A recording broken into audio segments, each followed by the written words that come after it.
since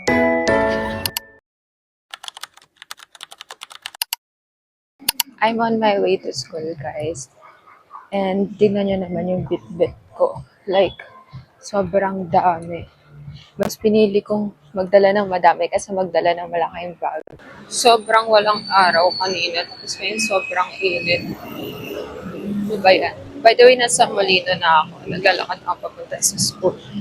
Hi guys, so nasa CR ako right now. Papunta ako ng first floor kasi nasa third floor ako. Kasi kinuha ko yung susi nung lab namin since doon nga kami mag-asikaso, diba? Tapos, mapapagod ako. Kasi nalaglag yung earphones ko. So, ayun, nasira siya. Pero I think maayos pa naman siya. Ayusin ko siya pagbaba ko. Grabe na pa walang ilaw dito. Nag-stairs na lang ako. Kasi nag-elevator ako paakyat kanina. So mag-stairs naman tayo pababa. Sa kabila ako dumaan since mas malapit yung lab dito. So, suddenly, I'm in love with a stranger. I can't believe she's mine. Grabe, wala pang mga tao talaga. Sinabi ko 9 a.m. pero hindi pa rin sila nagsisidating. Anyway, ito yung laman ng bit-bit kong case. It's my iPad.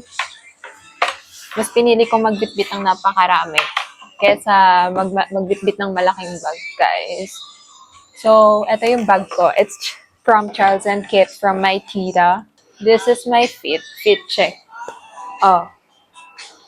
Di naman nagamit to last year. Sige, gamitin ko na lang din. Yung mga pang giveaway dapat, di ba nung opening salvo, may college fair. Kaso biglang nag-suspend. May gunting dyan eh. Hinahanap ko nga eh. Teka lang. Pantay siya guys. Wait lang. Yan.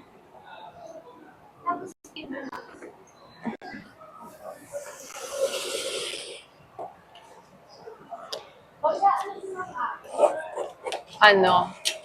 Ano na naman? Dito nagpapapost. Nakuwi na tayo na.